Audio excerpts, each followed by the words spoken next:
বন্ধুরা বৃষ্টি যতই হচ্ছে গরম ভাব কিন্তু একদমই কমছে না, তাই না বলো? প্রচণ্ড গরম লাগছে আর গুমসুনি একটা রেখেছে জানো, এটা কিন্তু আরও বেশি কষ্টকর।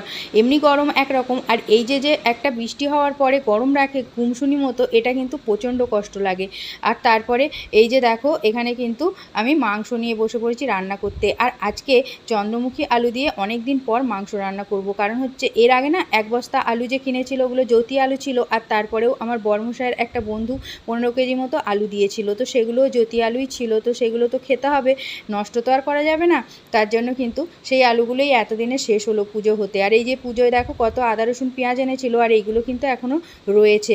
তো এখান থেকে আমি কিছুটা পেঁয়াজ নিয়ে নিলাম। ওদিকে কিন্তু ভাতটা আমার প্রায় হয়েই গেছে, ভাতটা নামিয়ে নেব। এ দেখো ভাতটা নামিয়েও নিয়ে উপর করে দিয়েছি ফ্যান ঝরাতে। আর তারপরে আমি কিন্তু এদিকে ভাতটা ফ্যান ঝরুক ততক্ষণ এখানে আমি কিন্তু একটু টিফিন করে নিই। টিফিনে মুড়ি আজকে আর খাবো না, আজকে 1 গ্লাস ছাতু ঘন করে গুলে নিয়ে বসে পড়েছি, চিনি দিয়ে লবণ দিয়ে গুলে নিয়ে।